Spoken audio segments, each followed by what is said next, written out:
I don't know what to say. I've seen the pictures. A friend documented Jan Stee's return to what was her home. This is our house. Bob's snow machine that he groomed all the trails. The fire struck 9 days after the death of Jan's son Tyler. She was in Seattle at the time, dealing with his loss, when suddenly a second shock. My cookers for Iditarod right there. I wonder if they're salvageable.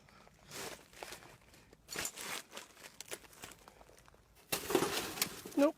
The only thing salvageable, Jan's Iditarod dreams. Hey, babes, come here.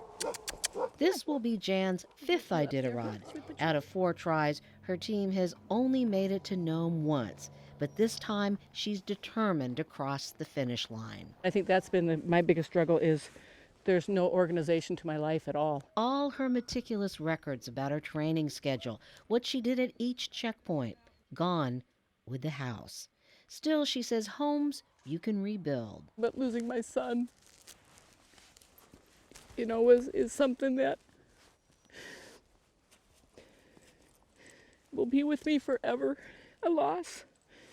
A lot of people have asked her why she doesn't just withdraw from the race and run it next year. A few nights ago, I put my son's ashes in this one, and so that's my reason for going to Nome. He wasn't supposed to die before me. Tyler died of a heart attack.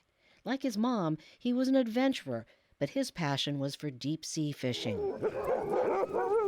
Jan's partner, Bob Klupatch, is a sprint racer. He's glad to be working with the dogs again. A sign that life is gradually getting back to normal. Still, there are times when they are rudely reminded running dogs requires a lot of stuff.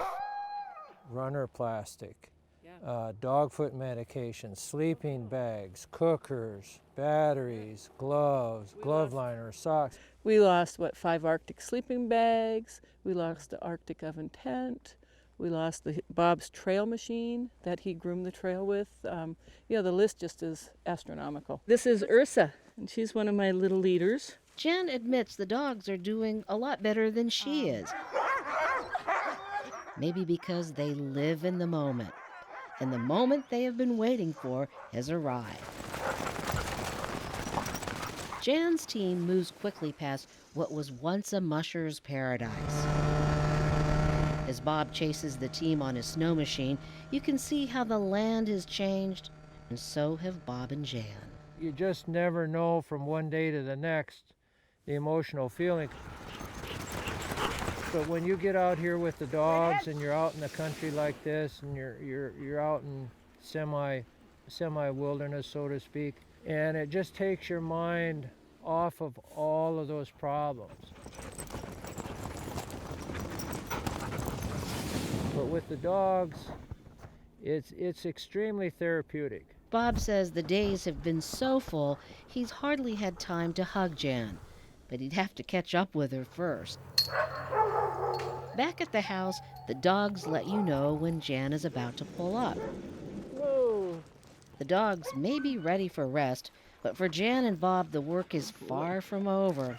Good boy. Inside, Bob's busy getting supper ready. For the dogs, that is. In this household, they eat first.